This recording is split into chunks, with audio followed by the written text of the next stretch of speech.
How'd everyone do today? Everybody have an okay day? I saw some people look like they were doing all right. Some people showing a little frustration. That's normal, right?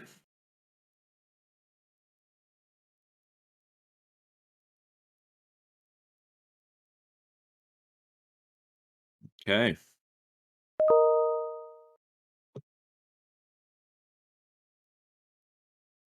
Okay. That's all right. Yeah. Oh God. Don't even get me started. There's listen, Do. There's a reason I avoid the um the Fed speakers, right? I try not. I mean, if I have a trade on, or if there's like a break of a key level, but I don't. Yeah, I try to avoid it. Again, part of longevity, the secret of longevity in this game, right? And I've been a profitable trader for 8 years, so it's not like I'm anywhere near some of the big names that are out there, right? But I also feel that's helped me teach a lot of traders because I'm pretty close to my struggles. The guys that try to coach traders that learned 30 years ago on the floor of the stock exchange. It's a lot different than those of us that have had to learn exclusively in front of our computers, right? It's a whole different ball game. Not that you can't learn from those people; they've got some great insight in the markets, um, but it is a much different ball game, right? So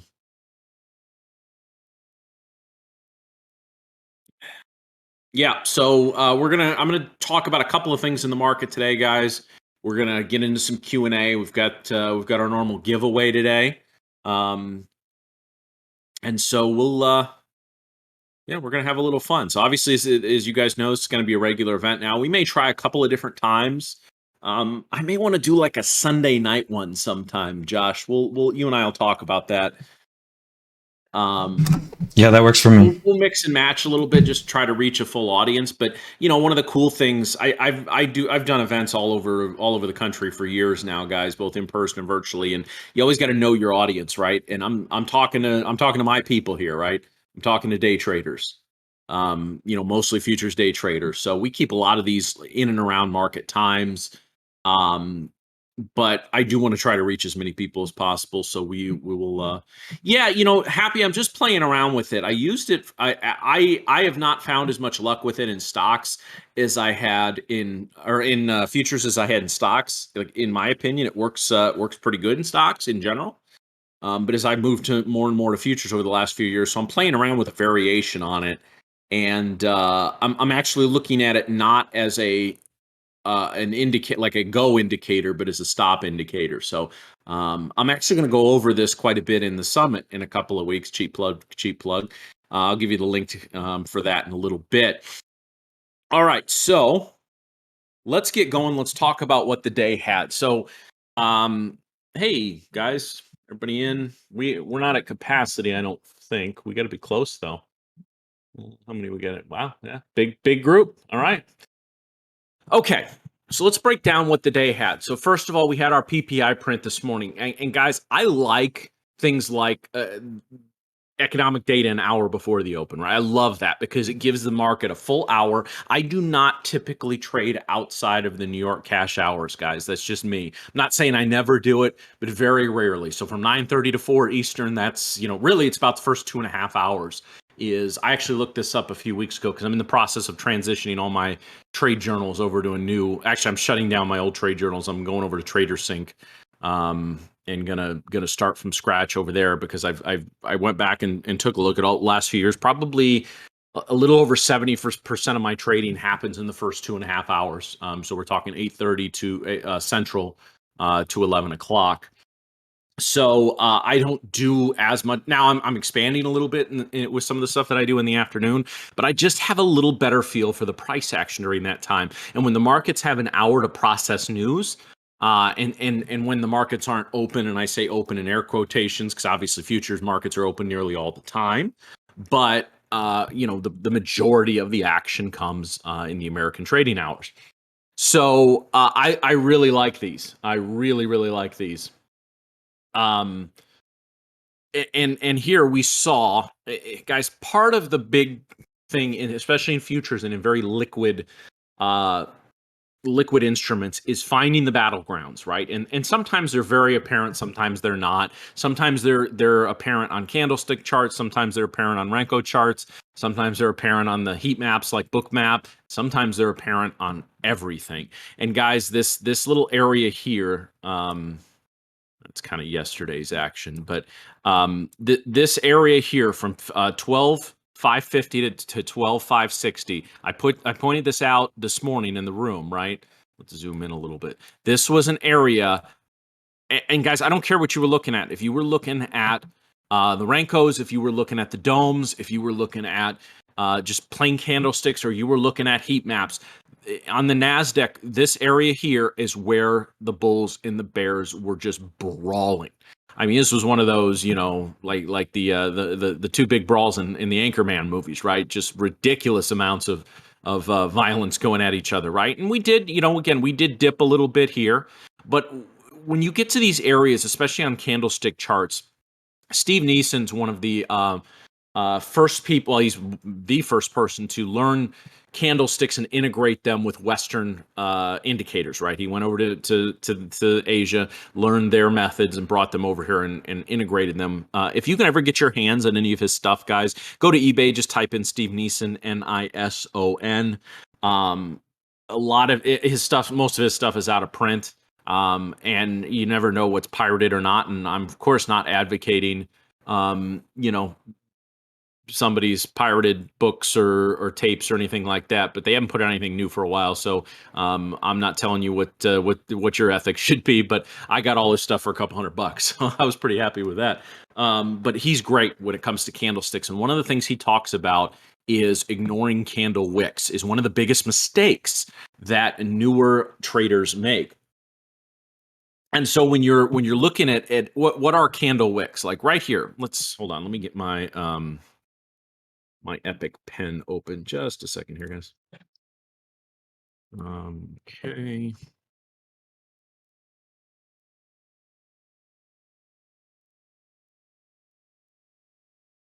There we go. Okay. Oh, yeah, I have guys, I have a Bookmap code that'll get you basically like 50% off a year of their Global Plus. If you want that, DM me later. Yeah, it's like 550 for a year. Now it doesn't include the SI indicator, the stops iceberg, but message me afterwards. I'm not obviously checking those right now. Okay, but again, like just for example, this candle here. What do we know about this candle? Okay, it's random candle. What does it look like? Third candle after the open. Just so much indecision, right? There's a lot of indecision and a lot of battling going on in these first few candles, right? And when you see candle wicks being thrown up on both sides, several candles in a row, this tells you that, first of all, there's not necessarily a consensus on where we're going. And second of all, it tells you sort of the real body area of those is where price is drifting back to, right? And in addition to that, if you go back to the previous day, you see we fought in here as well. Okay, so the previous session, we battled in this exact same area. So we know that this is an area that the bears need to defend, okay, and the bulls are looking to push up. Okay, some of this stuff, guys, because everyone always asks, how do you spot that? We'll start with the candlesticks and start with the candlestick wicks. The other thing is, guys, and you can also see it here, right, on the Renkos, because the Renkos are usually clean up and down, and just in this area here, couple of false starts, couple of little moves. Again, so this and on Bookmap, I close Bookmap at the close, guys, because it's such a system hog. Well, is my screen not loaded? Can everyone see my screen?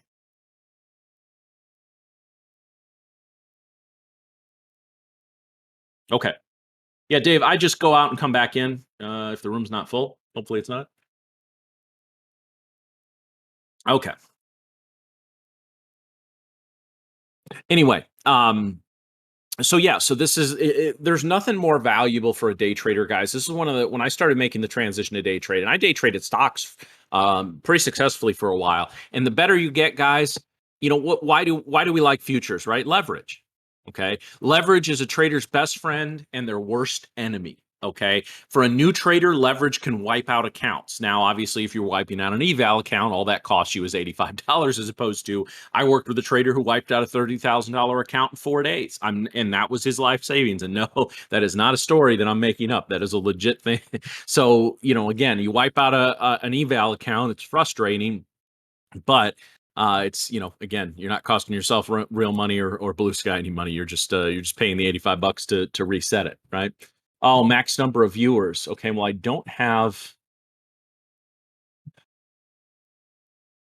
Okay, guys. Well, the part of the Q&A is not necessarily going to be graphics dependent, and if we're full and we're having some stuff, I will Josh and I will put our heads together for the next event, and we'll figure out a solution so everybody can see. It's a good problem to have, though, guys. When we first started talking about these, we didn't know if there'd be an appetite for them, and this is why I connected with the Blue Sky guys, and that's why I tell you every week, and everyone thinks I'm blowing smoke, but I'm really not. It's in these guys' best interest for you to become profitable, real money traders, right? That's what they want. That's what you want. Everybody's interests are aligned. And so they're very serious about the education side of things, which is why they've asked me to do some of these events. So we'll get that looked at and figure out what we need to do for the next time. But in the meantime, these Q&As, they're kind of audio based. But anyway, one of my buddies who, when I was getting into day trading, told me, there's the most valuable thing is screen time, right? It's experiencing a day like today is great. We saw a little bit of everything today, right, guys? We saw a nice push out of an area of consolidation to the upside. We saw a couple of hours of consolidation and not much opportunity, right? Especially for momentum traders. You scalpers probably, especially successful scalpers probably had a field day, between 10 and 2. And then we saw a breakdown, right? A news-based breakdown, an unexpected news-based breakdown, right? I mean, everyone, when the Fed guys start yapping, we all kind of clench up a little bit, especially if we're in a trade. But so, a day like today has a little bit of everything. And even if you didn't trade, even if you didn't make a single trade, guys, if you were watching the action, whether your charts, your dome, whatever the case may be, our brains are just amazing pattern recognition devices, and the more that we sit here and experience it, the better we become, both consciously and subconsciously. And guys, I don't want you to mistake what I'm about to say, because I don't believe in trading on your gut or a feel or anything like that. That's garbage. Okay. However, when you watch, I mean, I've seen thousands of these of days, right? And you there, if you're about to enter a trade, I actually it's a more of a defense mechanism for me. Every now and then, my brain will just say, "Gosh, I don't know about this. Something will make me hesitate," right? And for newer traders, you hesitate because there's fear, there's greed, there's uncertainty, there's lack of confidence. When an experienced trader hesitates, there's usually a good reason for it, even if we can't articulate it right away. And guys, more often than not, it's your brain saying, you may not recognize it, but we saw this last time too, and it blew us out.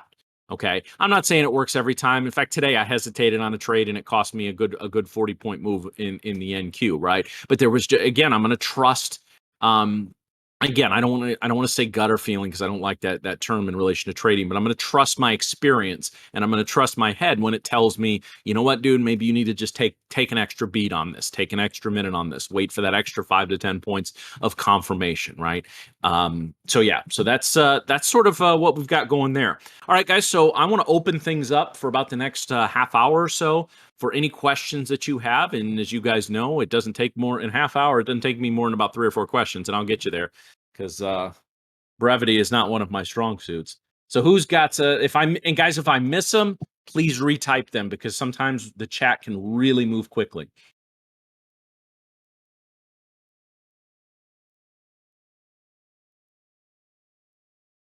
Okay, is it a good strategy to start the day trading one contract and increase size as profit buffer increases?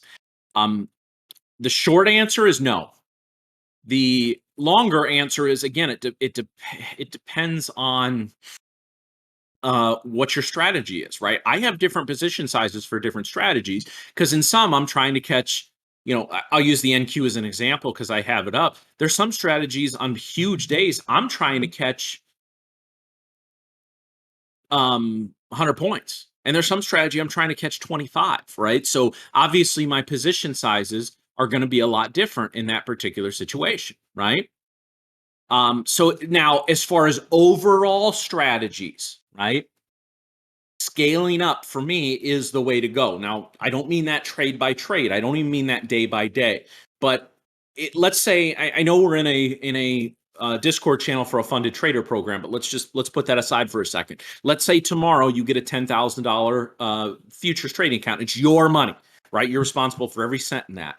My recommendation would be to paper trade until you're very comfortable. Start with a single micro contract and build up to whatever your max position size should be based on your risk tolerance, whether that's 10 micros or two minis, whatever the case may be. And then when you move into real money, go all the way back down to one or two micros, right? And scaled up again. The cool thing about futures, guys, it's nearly infinitely scalable for us as retail traders, right? If you were to have a $1 million account tomorrow, dropping 25, 30 minis, 50 minis, that doesn't even make a dent, right? We can move. It's one of the very few benefits we as retail traders have over the big boys is agility. Okay, we can be in and out in literally a click of a mouse. Some of the real big boys can't always do that, right? Especially in the stock markets. I know we're here for futures, but if a big fund wants to dump a position of a medium-sized stock, could take them days or even weeks to do that. Whereas you and I, we want to get out of 1,000 shares, something, click of a button, right? So for me, I would be now in high volatility days. Do I reduce size sometimes? Yeah. Right. So is where I may be trading 15 or 20 micros in the NQ on, actually on a day like today, the first couple hours, I scaled back to about 10. All right. And just, and again, not shutting it down, 50%, but just easing back a little bit when I realize, especially ATR, when the ATR is spiking, that's something I pay attention to. What is your rinks setup? DeRay, I don't understand the question as far as rinks. Maybe Renko. How to deal with the unrealized trailing threshold and letting the trade fully develop. Well, Jonathan, I like to speak about trading in general, and not, because I think good trading habits, you can go into a situation of, like a funded trader account and know, be in a pretty decent position, right? So for me, again, I know you have a quote unquote, $50,000 eval account, and I don't even look at it like that. I look at it as my first trading futures trading account, guys. I just put 5 grand into it. It's about 4 years ago. I took a month's profit of my swing trading and threw it in a futures account, and I had about a 30% drawdown on it before I started making money, but I was very small position size, guys, right? And so just honestly, this is going to sound like a cop out answer, but it's really not. Just develop good habits, good risk management. Okay. Honestly, guys, you shouldn't be losing $1,000 on a trade. You shouldn't be. If you are, your position size is too big. When you have a funded account and you've gotten a 10, 12, 15K above your stop out threshold, then maybe you want to start, increasing your size. But that's just, you shouldn't be losing, even if that was 50K of your own money. Okay, I mean, what? That's a 2% drawdown on a single trade. My mentor would literally slap me if I did that, right? So, yeah. Um, okay.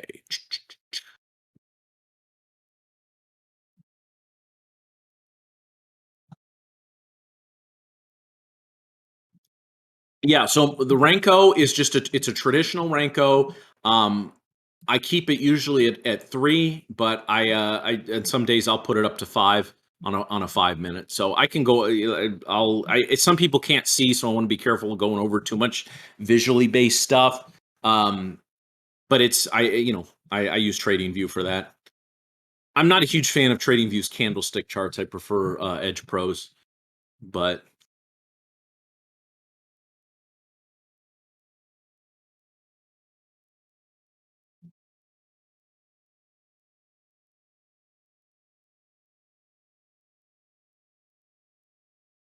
a difference between hard stops for ES and the NQ. So I'm just going to tell you general rule of thumb. Now, I could say this, and the first trade that I take tomorrow doesn't apply to this. But in general, on the ES, I'm not risking more than 10 handles per trade in general. So if I get in at 40-50, my stop's going to be at 40-40. Now, if there's a big area of support at 40-40, maybe I drop it down 2 or 3 handles, right? But I typically don't, you're not going to see me take a 20-25 handle loss on the ES. I just don't do it. Same thing if I can find something with a 10 handle stop in the NQ, I love those trades because that's a pretty tight stop. And yes, occasionally you get stopped out and then it runs against you. That happened once to me today. That's part of the game. But you're not going to see me taking 50 handle losses on the NQ. Okay. Keep in mind, as traders, all right, everyone thinks as a trader, your number one job is to be profitable. Well, not really. Your number one job is to protect your capital. Okay, I come into to a lot of days and a lot of trades feeling very defensive, and that's okay. All right, because actually having that mindset makes it, in my opinion and in my experience, makes it easier to let the winners run. Okay, as contradictory as that sounds, I don't know how to explain that a little better. But I just again, Josh brought it up, I think, in the room earlier. The best traders don't have huge drawdowns in trades or days. That's really what separates us from some of you guys. That everyone thinks, oh, it's because there's a lot of you guys out there that probably have $1,500, $2,000 winning trades, right? Whether simulated eval money, but there's not a lot of us that have $1,000 losing trades. Okay, and if we do, it's rare.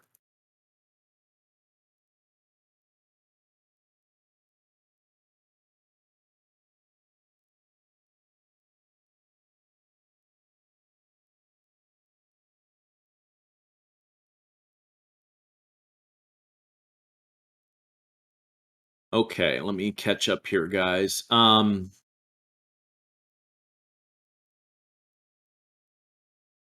Limit order book liquidity. Limit order book liquidity. No, Google, I'm not talking to you. Shut up. Hold on. I said that, and for some reason, my little Google assistant gave me a definition of that one. Okay, so I don't limit order book liquidity. I'm a little confused by that, Nasdaq.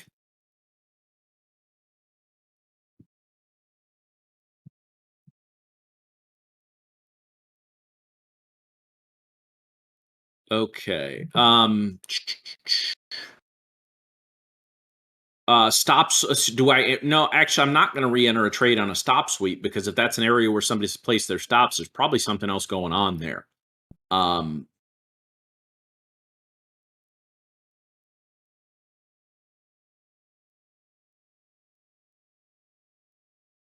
yeah, yeah, yeah. The book map. Obviously, I'm not in the bookmap channel, so I'll say this because apparently we have a bookmap employee here. But there's very few tools I find more valuable on a day-to-day basis than bookmap. It keeps me out of more trades that it puts me in, but I have never met a more frustrating piece of trading software in all of my years of trading. There's never been something that's made me want to throw my monitor through a window more than bookmap. And for God's sakes, fix your drawing tools. But honestly, it's a great product. You just you got to get the right price point for it. So yeah, what is my view on this range, Lakamora? So you're talking about this range up here. What is my view of this range? Well, I ate lunch and worked on some slides for the webinar next week, so that should tell you all what I think of that range. This is, to me, I mean, this is a decent sized range. There's 60 points in here, but at no point did we get that much divergence or that much breakdown from VWAP, right? Like we held tight on VWAP. We never got. Now, had we popped up over the one standard deviation on VWAP, now all of a sudden this would have got my attention, right? If we had penetrated this, even if we move right back down. In fact, I had an alert set for this, not on here, but on I had alert set for both of these. When most of the time when the price action just kind of jerking around between the one standard dev bands, unless it's going dev band to dev band, again, it sets up some tough trading situations, right? Had this gotten a little above and a little below, I probably would have taken a short here. But as it is, I'll go back and double check, but I don't believe I made any trades in that area.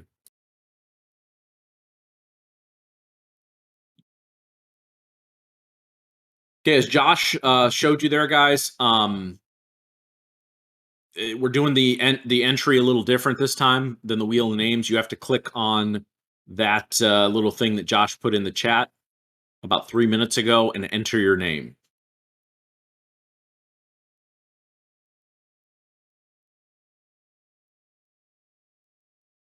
Okay. Questions, question. All right, keep the questions coming, guys. Guys, let's go easy on the pictures and the screen caps while we're in here, guys, doing this event. I love to see those in the room in the normal room. They push stuff up a ways. I don't want to miss any questions.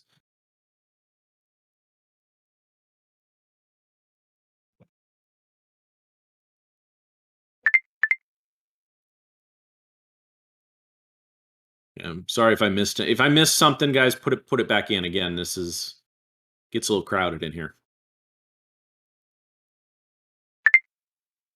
Do I ever do any night trading? Josh, occasionally I do. It's rare though, probably less than 5%. I think it was less than 5% of my trades in calendar 2022 came outside of hours. If we had a really good trend day, or what we if we had what I feel is a big overreaction. Let's say we I don't think today was too much of an overreaction, because we actually ended up just, I mean, we're coming down in the after hours, but our close was only a little bit below our open. But let's say there was just some massive in my opinion, overreaction to something, and we're coming into an area of support. So this is just an example, guys. I'm just pulling this out of my what. So let's say there's a big area of support down here, maybe multi-day support or a multi-day VWAP down here, right? And we push strong down during the day.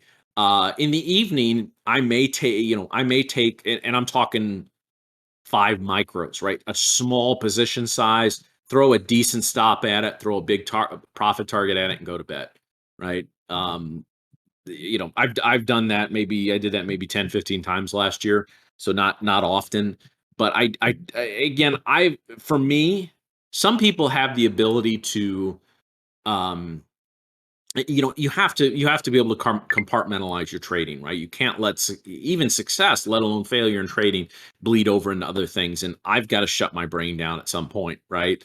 I by I like doing these events, so I get up for these guys and doing Q&As and webinars, because I like interacting with people, and this can be a very lonely venture. But my brain is about mush by about 2 o'clock, right? Just from watching all the stuff that I watch. And it doesn't matter how many trades I've taken, 1 or 15. So I've got to shut it down. And actually I found myself getting very overwhelmed moving into last summer, which is one of the reasons that on the education side of this, guys, I only do events like this. I've got the summit coming up, which is just kind of really, I designed it really for you guys. I'm going to talk about that in about 10 minutes. But other than that, I only work with my mentorship clients now. I don't do a lot of a la carte coaching. I don't do too many outside events now, because I got into trading so I didn't have to work 12, 15-hour days, right? I'm sure the blue sky guys probably do at least that, because they're I know they're traders and they're running the business side of everything. But I didn't get into this business to, I was making, even making a ton of money. you know I was working 15 to 18-hour days before I got into trading, and in between all the stuff that I was doing.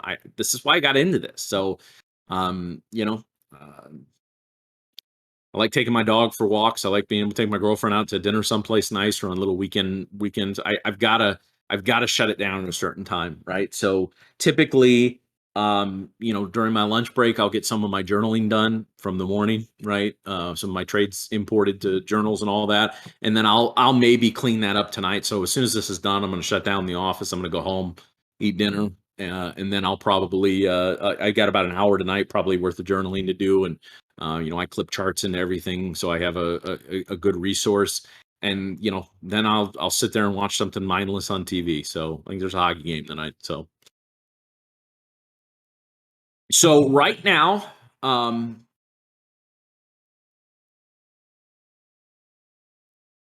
okay. So what? Oh, okay. So let me catch up here. What time do you start your analysis and trading in the morning? I like to be at my computer between 60 and 90 minutes before the open. Ideally 90, although since I've got this office, I gotta drive in, and fortunately it's not a long drive. It's like a 3 mile drive, but it goes through like 5 school zones. So if I'm even slightly late and run into the cops directing traffic at the high school, it's a mess. So I try to get here before then, but if I can't make that, I just wait. But I ideally, again, I'm on Central Time. I'm in the Chicago area. I like to be at my computer at 7:30. And it's pretty low key for me. I read my spot gamma report, have a cup of coffee, um, just check out key overnight areas. I'm not huge on the Globex highs and lows, but I want to know where they are, right? Because other traders are huge on them, so I at least want to know what the zones are. And I mean, I've literally met a dozen futures traders that'll tell me, oh, those zones are so important, I make tons of money off them, and I've met another dozen say they're crap, don't even pay attention to them. So again, other traders think they're important, so I do keep an eye on them. But then I just go in. Usually I don't trade the first 15 minutes, guys. I know the open is sexy, right? All this movement. I usually just let the 15-minute opening range set itself and just kind of go from there, right? And then identify key areas on the charts. Identify I on my other one of my other charts. I have some of the spot gamma areas, the call wall and the put wall in the ES listed, and just kind of let the trades develop. I know what I'm looking for. I have my setups, and we go from there. Okay. Do I currently have long-term investments, and what do you have that you're comfortable sharing? I have an IRA that I manage. Honestly, I don't have a lot of positions in that right now. I do a lot of credit selling and options, right? You're limited in some of what you can do in those, but like I said, if I'm ever in a situation where I have an 8-figure retirement account, right, and I'm nowhere near that, but hopefully in 10, 15 years, maybe I'm going to do nothing but sell options, sell credit and options, because that's the winning game right there. You want to talk about something with the odds truly stacked for you. But again, you've got to have, you want to talk about making a lot of money doing that. You got to have a lot of money to start with. There's leverage just doesn't really work there. Okay. Do you trade your own funds or strictly funded accounts? So again, as I said, when I first looked into these, I never, I'd heard of these funded trader companies, but I've always have, um, my futures account, guys. I typically kept about 30 to 40K in it. Usually 8, 9 times a year, I scrape my profits off of it. That's what I live off of. Some goes into retirement and all that stuff, right? But I had some of my mentorship clients reach out and say, have you ever heard of these guys? I happen to randomly connect. I don't even know who, Josh, I don't even know who runs your LinkedIn account, but the Blue Sky LinkedIn account reached out to connect with me. I usually just accept connections unless it's somebody that looks really sketchy. So that I reached out, hey, like talk to me about you guys. I don't know anything about these accounts. So I looked in, the more I heard, the more I liked it. I have a couple of 50K eval accounts that I run strategies, I test strategies in. One is actually probably, I don't know, within, again, I have to, every time that I trade those accounts, guys, I'm not trading my account, and that's where I make my money. So I've got to remind myself every now and then to take some trades in there. If I've got two of them, and if everything keeps going on pace with them, which you know how that goes. One will probably bottom out, and one will probably get funded in the next month or so. So we'll see. I mean, if it gets funded, I'll keep trading it as is. But yeah, but again, I'll who knows? With maybe next year, I'm trading nothing but their funded accounts. We'll see. So I've learned in this business, don't limit yourself to, if this is a potential source of capital and this is something I can protect my own. Hey, that's great. Sounds good.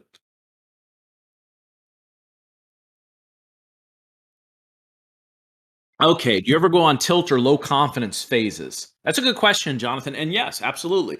Like I said, if you don't have like moments of crippling self doubt, if you're not staring at the ceiling sometimes at night, frustrated or angry with yourself, you're not a trader, right? We've all done that. Does that go away? No, but it's a lot. First of all, it's a lot less common than it was for me 8, 9 years ago, and you get out of it a lot quicker, right? Whereas you could have a month long funk, and just not have any confidence and not really feel like you're knowing what you're doing day to day. As an experienced trader, I have days like that, or mornings or afternoons like that, but I usually snap out of it pretty quick because again, I've got a track record of being consistently profitable. Um, so yeah, I hope that answers your question.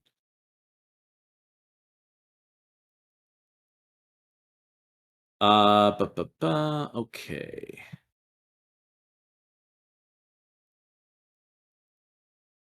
What's your experience with trading UB? Haven't traded it. So I mean within futures I stay pretty consistent,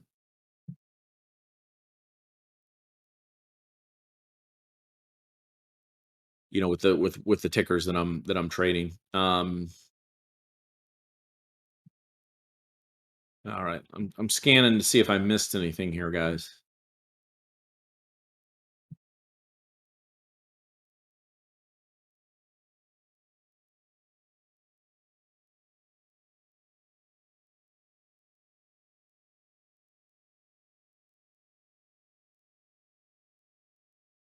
Yeah, well, I mean, listen, naive confidence comes to all of us at some point, right? But yeah, I don't, self doubt is a strong term. I would say self hesitation from time to time. Yeah, so Mo, curious about my strategy development process. That's a great question because and that question tells me a lot about you because a lot of people will ask, "What's your favorite strategy?" As opposed to how do you develop your strategies. And to me, that's more important. Now, when I do like this summit that I'm going to do pretty soon, guys, uh, you can is one of my buddies used to say who ran a website for a few years. There's the old give a man a fish or teach a man to fish. You can give a man a fish by giving him a strategy. You can teach him how to fish by showing him how to develop his own. My response is like the tortilla commercial, "Por qué no las dos?" Why not both, right? Why can't I teach people some strategies and why can't I teach them how to develop their own? I have a three-phase strategy that a three-phase process every single one of my strategies gets put through, from observation to testing, both back testing and live testing, as I call it, um, and scaling in, scaling up. It's funny you should ask that because I'm going to spend about an hour going through that process during the summit, which starts a week from Saturday. I'm going to put the sign up information in the room for that pretty quickly. Which tickers do I trade the most? ESNQ, GC, and CL. But of those, about 75% of my trades are in the indexes. They're liquid, they move, I mean, I'm not obviously today I'll tell you I'm not saying they're predictable, but the more players in, the more it takes to break down and break out. Do you have a specific morning routine to prepare yourself mentally for success? I like what you said, prepare yourself mentally there. And yes, I do. Again, it's not maybe as strict as it used to be. But if you're that is one thing, all the things Mark Douglas is big on this. We can't control the thing that about the markets day to day, right? We have zero control over what the markets are going to do. But you know what else? The flip side of that is the markets have zero control over us, right? They don't tell us when to enter trades. They don't force us to enter or exit trades. We are the sole decision makers of that. Now, yes, it's based on what the market does. Ideally, we have setups and we're not just going into something. But yeah, a routine is important for that. And again, like I said, I kind of talked through it. Let's go so an hour before the markets. Usually, that's when the spot gamma report comes out. So I'll spend a few minutes reading that and updating my charts with the key levels from that. I'll go look back at the overnight sessions, highs and lows. Again, I'll just kind of first 15 minutes, I'm going to take a look at what's happening with the VWAP and the ATRs. That'll tell me if my position size is normal or if I need to make some adjustments there. Um, but yeah, do you find a fixed target take profit? I'm assuming that's what TP is, or take what the market gives you. Well, you have no choice but to take what the market gives you. You can't take what the market doesn't give you, right? In general, in general, uh, so I am looking for, on average, at least a 1.5 to 1, ideally a little higher, right? Risk reward. So, for example, let's say I enter a trade at 12,500 in the Nasdaq, right? In the NQ, and let's say I see, okay, there is a nice little place to put my stop at 480, right? Let's say there's big liquidity at 490. Maybe there's an area of support in here, so I want to get just below that. So this is 20 points. So I'm going to need to see probably at least 30 points to the upside on that, right? And if I'm analyzing this trade and I say, boy, there's so much we have to get through to get up there, then it's probably a no-go trade. Okay, I got to have my risk reward in there.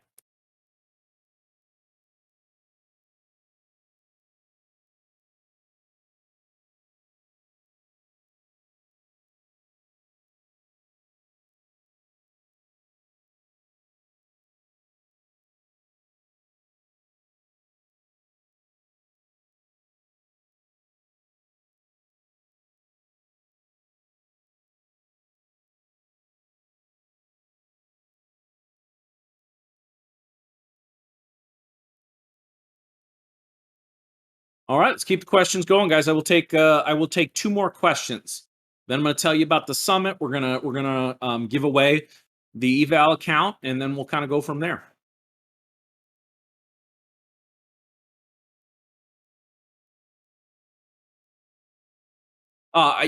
So I don't do this in the mornings. I usually do this in the evenings. But what Alan just said, I do practice like secular based meditation. Sometimes I only have time for 10, 15 minutes a day.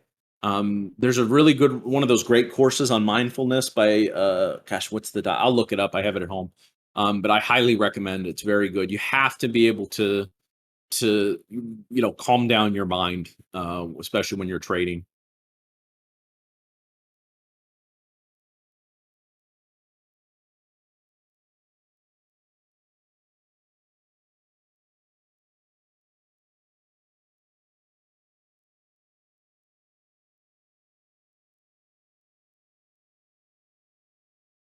I also want to say, guys, this is just, this is not the opinion of anyone officially affiliated with this channel. It's just my personal opinion. I never like when people come in just tossing around numbers, guys, that they do this or they do that. There's a reason I don't do that, right? Because the market always seems to humble people who need to be humbled. So if someone's coming in, hey, I mean, I'm not doubting or debating anyone, right? Like I'm not going to do that. I've just seen and heard too much in this business. But hey, you make $1,000 every day trading, I'll see your funded account. We'll see you funded in 8 days, right? So that's it. I mean, there's so much, guys, in this business. I think last week, I'm not going to go through the whole story today, but I legit saw somebody turn $20,000 into $200,000 in a week and then lose it all. He was going high leverage option plays. It was so dumb. Um,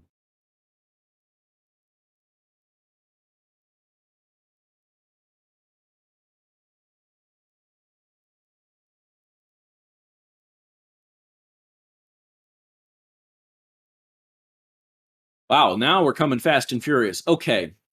Um, yeah, I did tell that story last week.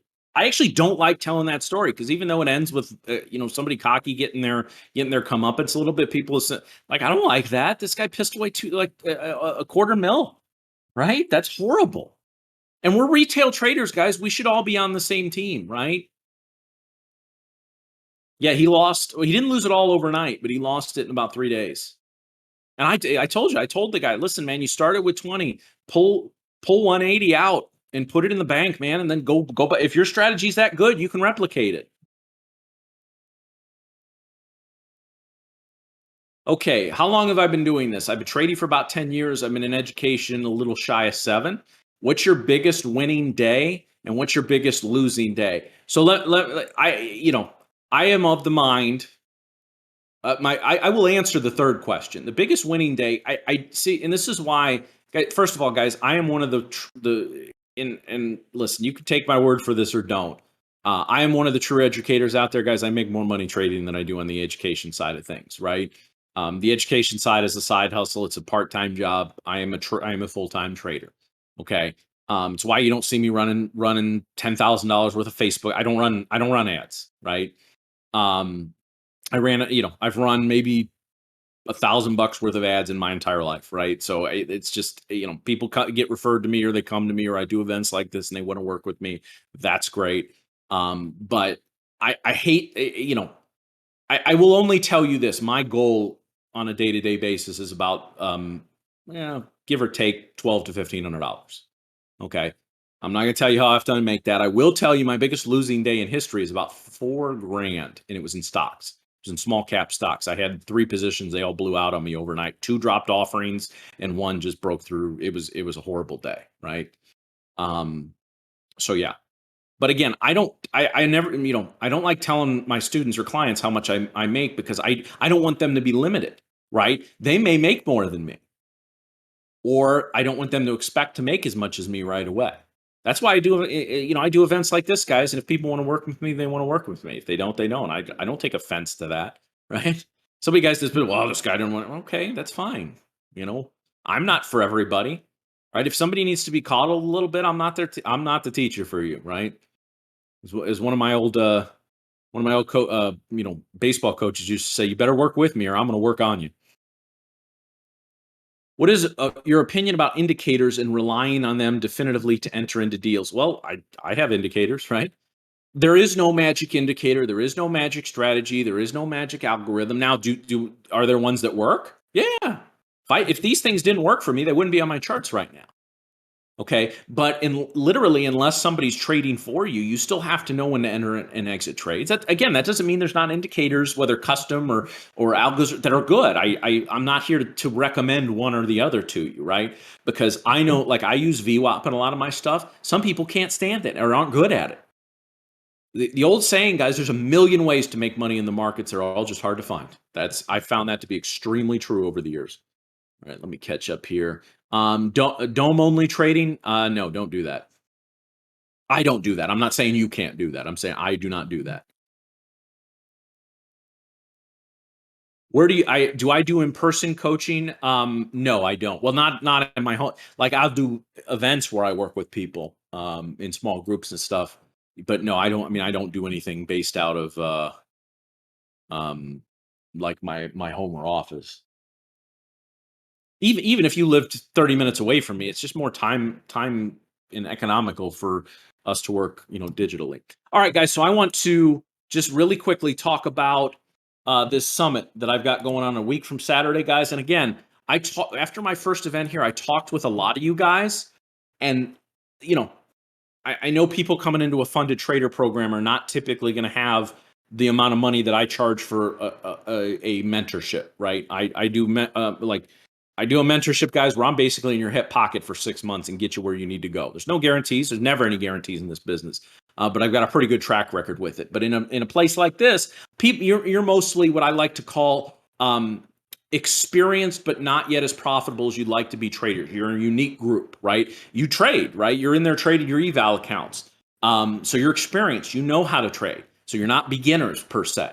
But especially if you're not funded, you're not where you want to be yet. And so I designed this summit for you guys, right? So what does it entail? It's about 5 hours over 2 days. We'll go about 2 to 2.5 hours both days of live instruction. I'm going to teach you the strategies that I use every day. I'm going to teach you how to design, build, and evaluate your own trading systems, having a trading plan, how to follow it. It's basically 2 days, guys: strategy Saturday and psychology Sunday.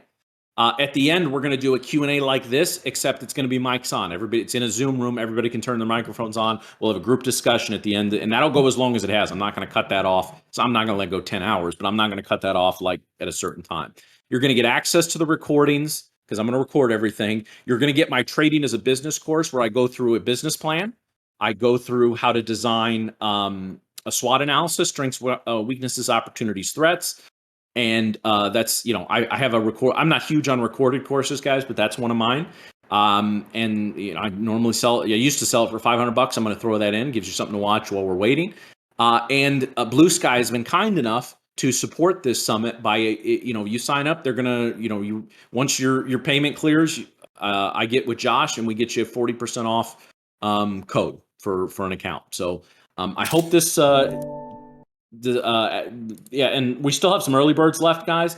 197, right? So this is barely more than 2 resets. So if you're somebody that's reset your account 3, 4, 5 times already, this is just barely two of them, a little more than two and some change.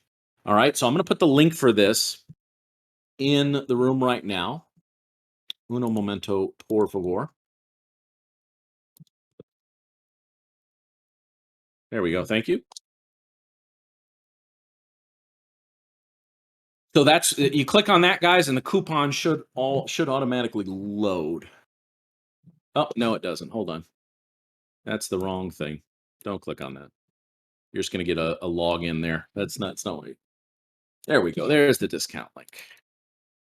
So this starts a week from Saturday, guys. It's in the morning. It's 11 p.m. Eastern. We'll go to 1:30 on the first day, and probably 1:30 to 2 on the second day. But again, guys, I think the value's there, even if you can't attend the whole thing live. That it's worth checking out this stuff out. So really hope some of you guys decide to hop on with this. And like I said, it's if it saves you a reset and the 40% coupon, it's pretty much almost paid for itself at that point, right? And I design, again, all the content's going to be specifically designed. You're probably going to hear me refer to evals and funded accounts during this, just because this is what I put together specifically geared for the Blue Sky traders.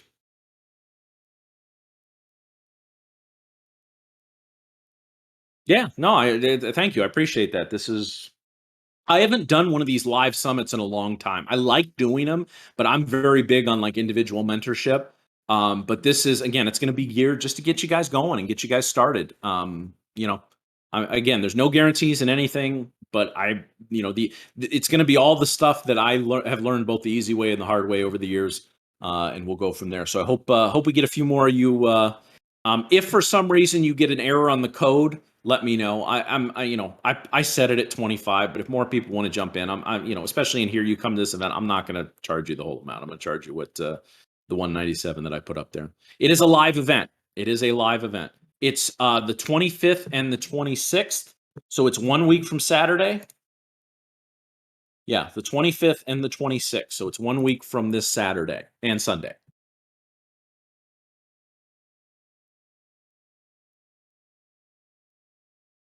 Well, that's that'll work for Europeans. Where are you? You're 8 hours ahead. That's evening.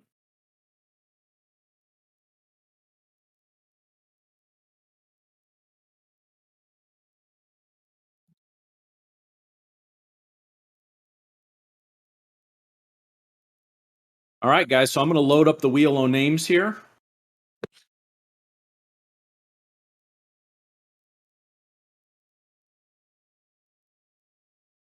It's not in person. But yes, it's live.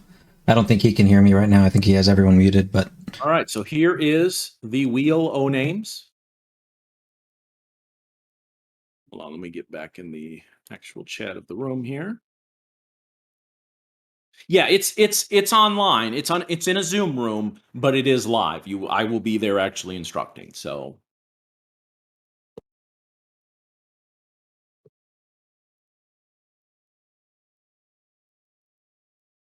all right, guys. Well, we're going to do what we've standard done. The first spin is going to be for Josh will message you. This will be the 50K account. And the next spin will be for I say 30 minutes, but it's not,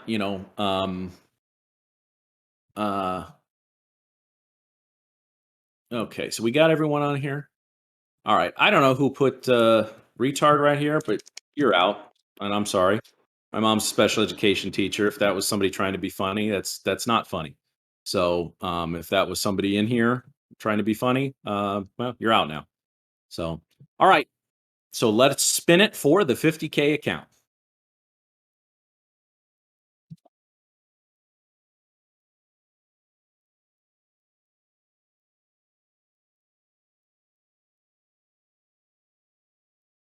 There we go. Yeah, Alan, you were participating in here, so I always like to see somebody participating in around here. So Josh will reach out to you via DM, and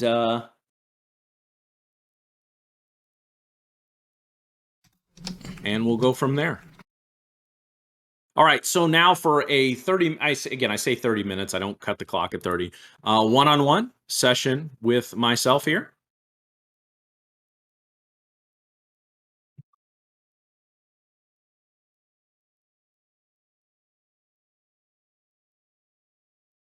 All right, Time Lord 11. So I will be reaching out to you as soon as this event is done, and I will.